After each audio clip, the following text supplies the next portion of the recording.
জয় কৃষ্ণ গুৰু সমূহ ভক্তপ্ৰাণ ৰাইজ আপোনালোকক মই স্বাগতম জনাইছোঁ মোৰ চেনেল লাইভ কেনত কাম টুৱাইছলৈ।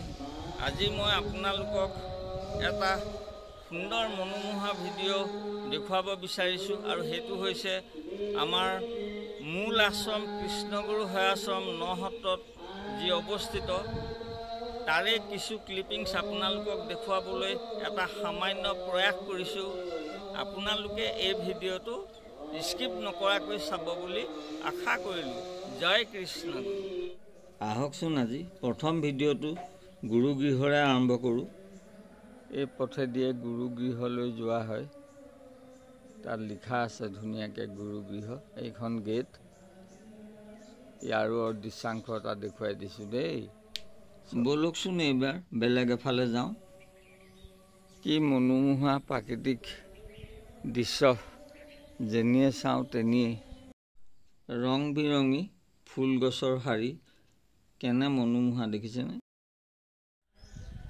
এয়া চাওক, এইটো হ'ল পদুম পুখুৰী। এয়া হ'ল পদুম পুখুৰীৰ ওপৰতে যাব পৰা এখন দলং। গোটেই পুখুৰীটো পদুম পাতেৰে ভৰ্তি হৈ আছে। সময়ত ইয়াত ফুল ফুলিবহি। এয়া চাওকচোন, মনোৰম দৃশ্য। এয়া হ'ল আমাৰ আশ্ৰমৰ ভিতৰতে থকা পদুম পুখুৰী।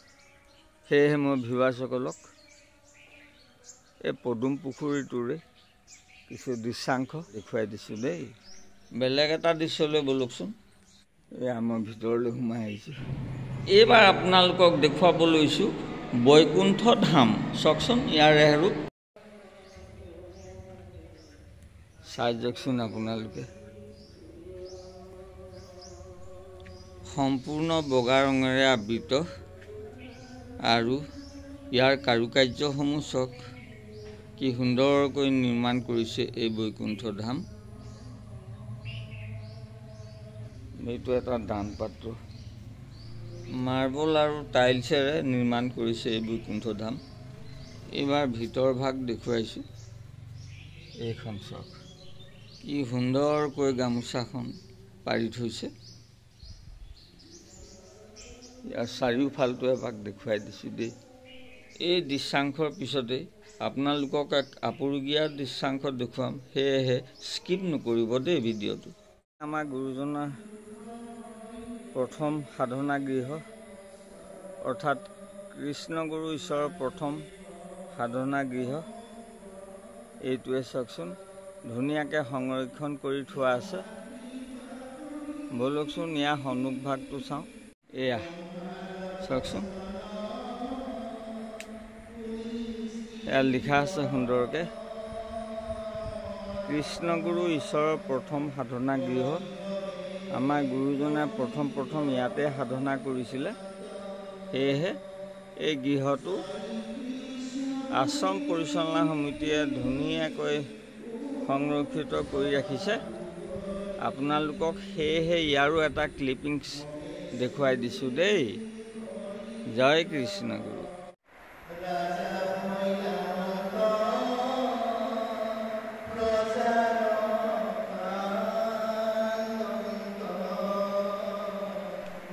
মূল নামঘৰত ভাগৱত পাঠ হৈ আছে। কি এক আধ্যাত্মিক পৰিৱেশ। এইবাৰ আপোনালোকক মূল নামঘৰটো এটা বেলেগ এংগুলৰ পৰা দেখুৱাবলৈ চেষ্টা কৰিছোঁ। চাওকচোন ইয়াৰ দৃশ্যসমূহ কি সুন্দৰ আৰু মনোৰম। সেয়েহে মই ভিউৱাৰ্ছসকলক এবাৰ হ'লেও এই আশ্ৰম পৰিদৰ্শন কৰি ইয়াৰ নান্দনিক সৌন্দৰ্যসমূহ উপভোগ কৰিবলৈ আহ্বান জনাওঁ। এইবাৰ এটা বেলেগ দৃশ্যাংশ দেখুৱাওঁ বলকচোন। এয়া আপোনালোকক এতিয়া কৃষ্ণধাম দেখুৱাবলৈ গৈ আছোঁ। বলকচোন, এই পথেদি আহিলোঁ।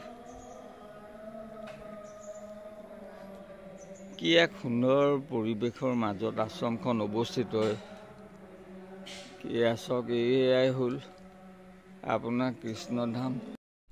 ইয়াতো আমাৰ গুৰুজনাই ভকতসকলৰ লগত কেতিয়াবা বাৰ্তালাপত মিলিত হয়। ইয়াতে ভকতসকলৰ লগত বিভিন্ন বিষয় আলোচনা কৰে প্ৰভুৱে কেতিয়াবা।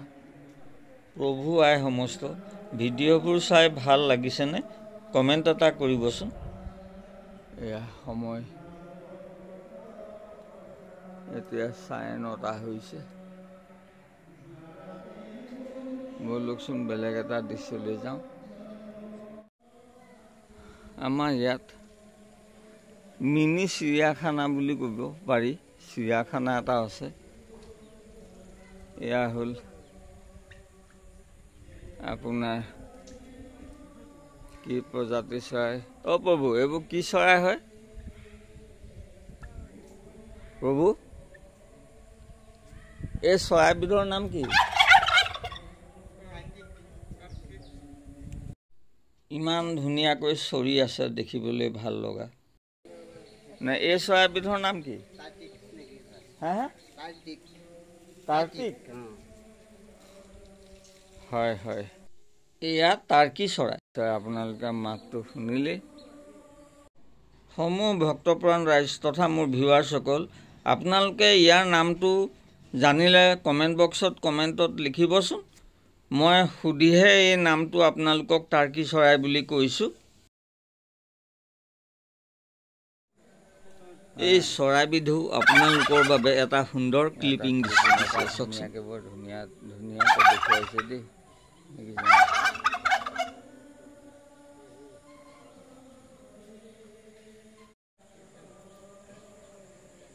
চাওকচোন এহাল পক্ষী কিমান ৰং মনেৰে চৰি আছে। ইহঁতেও মানুহৰ মাজতেই থাকি ভাল পায়। ইহঁতো আমাক ধুনীয়াকৈ ক্লিপিং এটা দিছে চাওকচোন।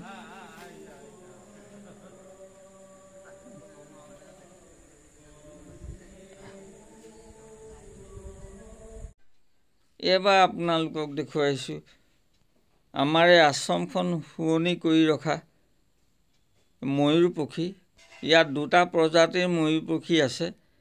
চাওকচোন ইমান ধুনীয়াকৈ বহি আছে তাতে। মই ওচৰৰ পৰা অলপ ক্ল'জ আপ কৰি দেখুৱাইছোঁ দেই চৰাইটো। চাওকচোন কি সুন্দৰভাৱে ইহঁতেও মানুহৰ মাজত থাকি ভাল পায়। এইসমূহ আশ্ৰমখনৰ ভিতৰতে দেখা পাব। সেয়েহে আপোনালোকে আশ্ৰমখনলৈ এবাৰ আহি দৰ্শন কৰকচোন। এইবাৰ চাওক, এইটো এটা বেলেগ প্ৰজাতি। দেখিছেনে আশ্ৰমখনৰ ভিতৰত এইসমূহ দৃশ্যও চাবলৈ পাব আপোনালোকে আহিলে। মানুহ দেখি ওচৰলৈ চাপি আহিছে, কি এক পৰিৱেশ চাওকচোন। ইও আহি আমাক এটা সুন্দৰ ক্লিপিং দিছে নামি আহি। এইবাৰ আপোনালোকক এটা বেলেগ প্ৰাণী দেখাম। সৌ যে দূৰত দেখিছে লাহে লাহে আহি আছে, এইটো এটা হৰিণা। এইটো কোনটো প্ৰজাতিৰ হয় আপোনালোকে ইয়াৰ নামটো জানিলে কমেণ্ট বক্সত লিখি দিবচোন। দেখিবলৈ আপোনাৰ মুগা বৰণীয়া। ইহঁতো মৰম আকলোৱা আৰু মানুহৰ মাজত থাকি ভাল পায়। সেয়েহে লাহে লাহে মানুহৰ মাজলৈ ওচৰ চাপি আহিছে। চাওকচোন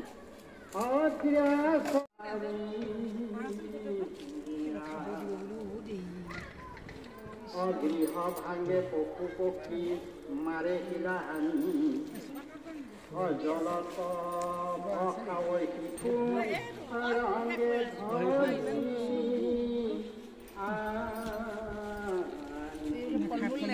ফলমূল নাখায়।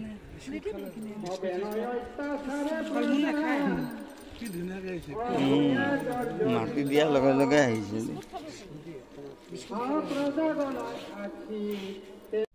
গুৰুজনাৰ শ্ৰীচৰণত শতকৌটিবাৰ প্ৰণিপাত জনাই সমূহ ভক্তপ্ৰাণ ৰাইজ তথা প্ৰভু আই সমস্ত আপোনালোকক মই এটি কথা জনাব বিচাৰিছোঁ। নসত্ৰত অৱস্থিত এই কৃষ্ণগুৰু সেৱাশ্ৰমৰ আজি মই ৪ৰ্থ খণ্ডটি পাব্লিছ কৰিলোঁ। ইয়াৰ আগেও মই 1ম, 2 আৰু 3য় খণ্ড অলৰেডি পাব্লিছ কৰিছোঁ। যদি কোনোবাই মোৰ সেই ভিডিঅ'সমূহ চাবলৈ পোৱা নাই, তেওঁলোকে মোৰ ইউটিউব চেনেলৰ ভিডিঅ'ত গৈ প্লে'লিষ্টত বিচাৰিলেই সেইসমূহ পাব আৰু তেতিয়াহে তেওঁলোকে আশ্ৰমৰ বিষয়ে কিছু কথা জানিব পাৰিব। জয় কৃষ্ণগুৰু। হেল্ল' ভিউৱাৰ্ছ, ভিডিঅ'টো মই ইমানতে শেষ কৰিব লাগিব। মোৰ এই ব্লগটো চাই আপোনালোকৰ কেনেকুৱা লাগিলে? যদি আপোনালোকে মোৰ এই ক্লিপিংছবোৰ চাই ভাল পাইছে তেন্তে লাইক এটা কৰিব, শ্বেয়াৰ কৰিব, কমেণ্ট এটা কৰিবচোন আৰু ছাবস্ক্ৰাইব কৰিবলৈ নাপাহৰিব। জয় কৃষ্ণ গুৰু।